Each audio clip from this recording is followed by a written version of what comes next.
Bonjour à tout le monde, ici Jean-Claude Selly, guérisseur, magnétiseur en Suisse.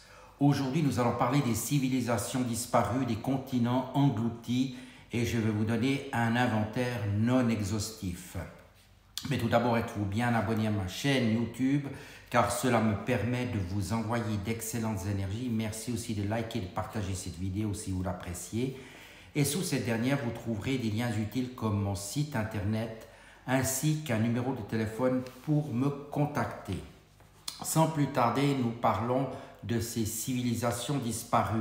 Tout d'abord, l'Atlantide. La science officielle ne voit dans le mythe de l'Atlantide qu'une fantasmagorie afin d'exclure tout débat. Pourtant, Schliemann faisait confiance à Homère sur le mythe de Troie. Non seulement Schliemann découvrit Troie, mais il en exhuma les vestiges des temples et des palais. En effet, les archéologues amateurs découvrirent en 1871 l'authentique cité disparue en fouillant à Iyasarlik dans le nord-ouest de la Turquie, à cet endroit même où Homère l'avait situé. Alors pourquoi pas Platon qui situe l'archipel Atlante au-delà des colonnes d'Hercule, en clair, au-delà du détroit de Gibraltar, et le philosophe grec cité tenait sa source Atlante de l'Égypte. L'Atlantide, passage terrestre entre l'Afrique et l'Europe, c'est la thèse qu'avance en 2001 le chercheur du CNRS Jean-Colina Girard. À 56 mètres de profondeur se trouve un haut banc, le banc des Spartes, une dorsale sous-marine qui fut jadis émergée.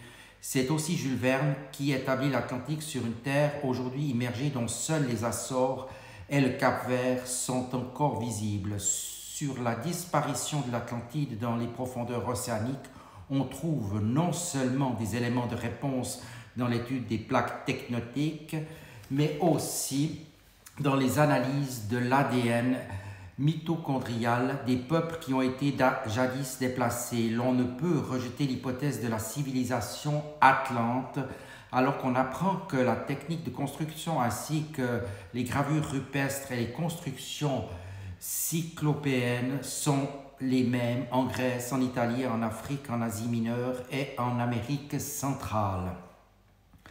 Il semblerait qu'un peuple atlante ait occupé le pourtour de la Méditerranée jusqu'en Corse. C'est un peuple de la mer dont on ignore le nom.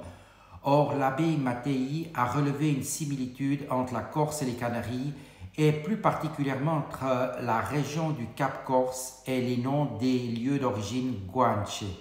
Dans l'énigme corse, l'auteur concluait ainsi trois populations, les Corses, les Basques et les guanches des îles Canaries, appartiennent au même groupe sanguin. Leur affinité biologique, linguistique et culturelle est incontestable. Leur psychologie sous l'influence étrangère ou sous les pressions sociales leur inspire les mêmes attitudes et leur sensibilité les conduit aux mêmes gestes. Elles sont donc toutes de la même lignée des Guanches, authentiques descendants des rescapés du cataclysme platonicien. D'après l'auteur Louis Charpentier, tous les peuples à grande fréquence ou à prédominance à grande fréquence du gène 0 en proportion notable sur les îles de la Méditerranée, Corse et Sardaigne, mais aussi berbères de l'Atlas, guanches des Canaries, basques, irlandais, écossais, gallois. Le professeur Bernard a montré que les Basques, les Amérindiens, les Corses et les Tatouages et les Touaregs étaient les seuls groupes ethniques où l'on trouve une prédominance du groupe O et du rhésus négatif. Donc les Touaregs, qui sont très souvent désignés comme les peuples et les hommes bleus, sont aussi considérés comme des descendants d'Atlante, puisque la lignage berbère, des preuves génétiques et linguistiques, rattacherait les Guanches aux berbères montagnards d'Afrique du Nord, tels que les Chleux et les Kabyles. Le docteur Chill estimait que les Corses et les Crétois se rattachaient au rameau Atlante, tout comme les Guanches. Cela implique qu'à une certaine époque, ces peuples n'en formaient originellement qu'un seul. On est loin d'un arriérisme nauséabond. Enfin, un cataclysme d'où les inondations ont eu lieu et les éruptions volcaniques ramènent brutalement à l'âge de pierre, réduisant à néant la thalassocratie d'un âge d'or, disait Édouard Brazet. Qui sait si on découvrira un jour une Pompéi sous-marine telle que Jules Verne l'a décrite dans 20 000 lieues sous les mers. Bref, à une lettre près, quel anagramme que celui de l'Atlantide qui est l'île d'antan. Mais qu'en est-il de l'Hyperborée, une origine terre d'origine au-delà des glaces de l'Arctique, est aux confins du pôle Nord, aurait abrité une civilisation antidéluvienne.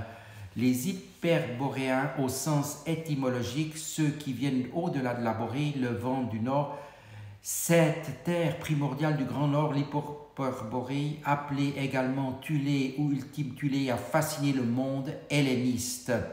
On retrouve des traces des hyperboréens chez Hésiode, Diodore de Sicile et Hérodote, mais le mythe nazi a perverti l'Hyperborée, en partie originelle de la race aryenne. Or, les terres arctiques du pôle Nord n'ont pas toujours été un désert de glace, comme le suggèrent les prélèvements effectués au Groenland qui ont révélé la présence des vestiges d'arbres connus selon la latitude.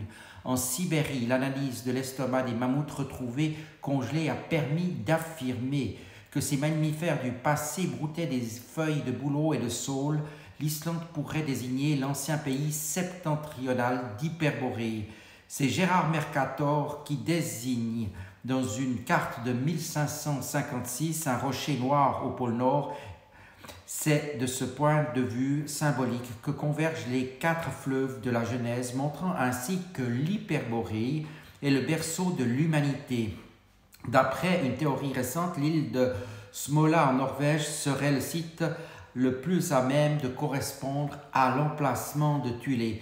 La découverte des étranges cartes de l'amiral turc Piri Reis de 1513 à 1528 semble confirmer l'idée d'une Hyperborée d'autrefois très étendue et très civilisée qui repose sans doute sur des réalités. L'hypothèse d'une origine hyperboréenne de la civilisation mégalithique semble confirmée par les mythes. La boussole dont l'aiguille aimantée demeure obstinément pointée vers le nord n'indique-t-elle pas l'emplacement de nos origines? Enfin, 3 scénarios émergent de l'extinction hyperboréenne, le cataclysme, la migration et l'enfouissement sous terre. Le continent Mu, le continent perdu nommé Mu, était jadis situé dans l'océan Pacifique, juste au-dessus de l'équateur. Il aurait fait dans les 10 000 mètres carrés de long d'est en ouest et 5 000 km du large au nord, au sud.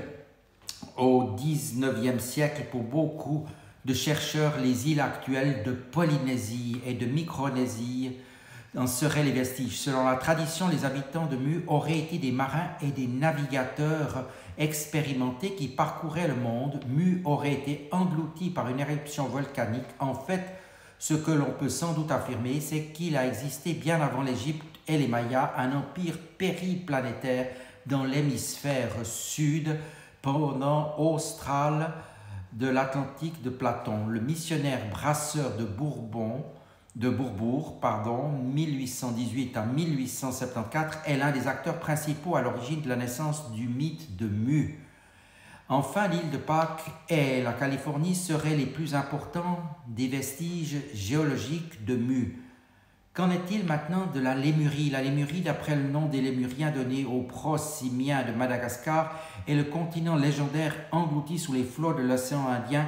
Les géologues modernes, eux, parlent volontiers du continent de Gondwana, de date plus ancienne, que ce soit Mu ou de la Lémurie. Ils resteront le paradis perdu ou le jardin d'Éden biblique. Il faut faire la distinction entre la Lémurie, continent disparu de l'océan Indien, et le Mu atlantique de l'océan Pacifique. Si le mot Lémurie est d'origine scientifique, le nom Mu est, lui, d'emploi théosophique. Le mur de Bimini. Au printemps de 1970, les plongeurs de l'équipe de Rebikov firent une découverte sur la côte de Bimini, dans l'archipel des Bahamas. Il existait par environ 6 mètres de fond un assemblage de gros blocs ayant l'apparence d'un mur ou d'un quai. Les 60 mètres de mur se prolongeaient sur des distances considérables. D'après eux, il existait un autre assemblage parallèle au premier. Ensuite, tous deux se raccordaient à un alignement perpendiculaire qui s'étendait sur 600 mètres de longueur. Cette géométrie et cette dimension évoquent une installation portuaire. Les sceptiques sont loin d'avoir expliqué pourquoi les pierres du site Bimini se composent de micrites dures comme du silex, contrairement à la roche côtière tendre. Elle résonne quand on la frappe avec un marteau et ne se fend pas. Pourquoi les trois assises de pierre étroitement jointes présentent des angles droits aussi marqués, des parallèles réciproques et s'achèvent par des pierres angulaires? Comment expliquer les formes rectangulaires associées à ce site complexe dès lors que l'on le survole? Yonaguni, découverte en 1985, est une étrange structure sous-marine en grès située dans l'archipel japonais de Ryukyu, au sud de Taïwan. Ce mystérieux monument, dont la forme fait penser aux zigguras sumériennes, avait été à l'air libre avant d'être immergé par une montée des eaux de plusieurs dizaines de mètres. Cette énorme structure mégalithique, qui mesure environ 75 mètres de long, 20 mètres de large, 25 mètres de haut, semblait impossible à confondre avec un phénomène géologique naturel. L'exploitation du site, dont la superficie totale est de 28 km², a permis de découvrir d'autres vestiges sous-marins. Selon le très réputé professeur de géologie sous-marine Nasaki Zinura de l'université d'Okinawa, ce monument aurait servi à la fois à la forteresse et au temple. C'est lui qui a déclaré: cette structure n'a définitivement pas été fabriquée par la nature. La structure sous-marine de Yonaguni a été décrite comme la probable plus vieille construction du monde, prenant la forme d'une ziggoura de pierre remontant de 8 à 10 000 ans avant Jésus-Christ.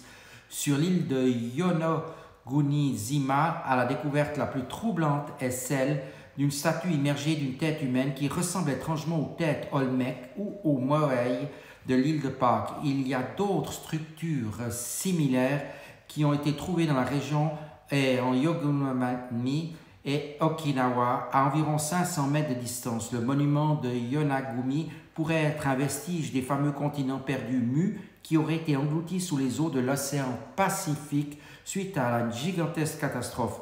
Le mythe de Mu pourrait être l'écho lointain d'une réalité qu'on a encore du mal à se représenter.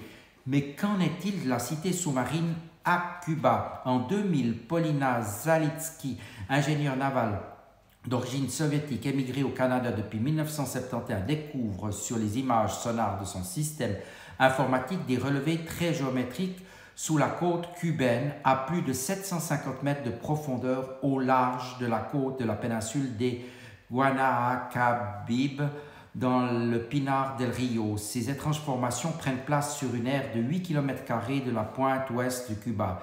Image 3D de Cuba à partir du scan de ADC du monument image 3. Cette image n'est correcte qu'à 40% en raison de la qualité graphique du balayage du sonar.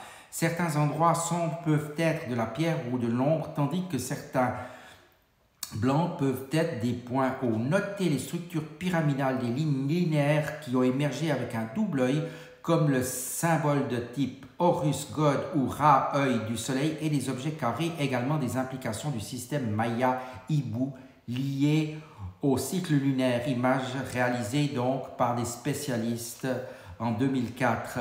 Zélandia, des spécialistes en géosciences australiens, français et néo-zélandais ont découvert l'existence d'un continent terrestre jusqu'ici inaperçu, car depuis longtemps englouti par les flots presque aussi vastes que l'Australie. Ce 7e continent caché a été baptisé Zélandia et se trouve dans l'océan Pacifique. Il s'agirait en réalité d'une portion d'un supercontinent Gondwana qui se serait détaché il y a quelques dizaines de millions d'années. La tectonique des plaques, en raison des contraintes provoquées de celles-ci, aurait conduit ce continent perdu à être lentement submergé par les flots. Les limites du nouveau continent sous la surface de l'océan Pacifique se trouvent à 2500 et 4000 mètres de profondeur. Ces sommets émergés seraient la Nouvelle-Calédonie et la Nouvelle-Zélande. Enfin, un continent sous l'Europe. Des géologues ont découvert dans les montagnes du sud de l'Europe des fragments rocheux d'un continent disparu. Il s'agit de Grand Adria, de la taille du Groenland. Il est entré en collision avec l'Europe à une vitesse de 3 à 4 cm par an il y a 110 à 120 millions d'années. Brisé en morceaux, il a ensuite été poussé sous notre continent, raclant quelques roches au passage, dont certaines ont été retrouvées. Des géophysiciens ont découvert un continent dont l'Islande serait la partie émergée. Islandia s'ajoute à Valvia et Zelandia pour compléter le puzzle de la Pangée, ce supercontinent unique qui existait il y a 240 millions d'années, en incluant les microplaques en grande partie continentales qui prolongent la dorsale Groenland, Islande, Féroé au nord-est de l'Islande. L'ensemble de la région couvre ainsi quelques 600 000 km². D'autres continents engloutis semblent encore émaillés des océans. L'Atlantique Sud baigne ainsi d'étranges formations séparées par la dorsale médio-atlantique de la dorsale de Valvis qui s'étend sur 3000 km des côtes de Nabimi à la dorsale médio-atlantique et la ride Rio Grande au large du Brésil. Voici l'aperçu donc de ces continents et civilisations disparues. Cela n'est naturellement pas exhaustif et je vous dis à tout bientôt. Merci de votre attention.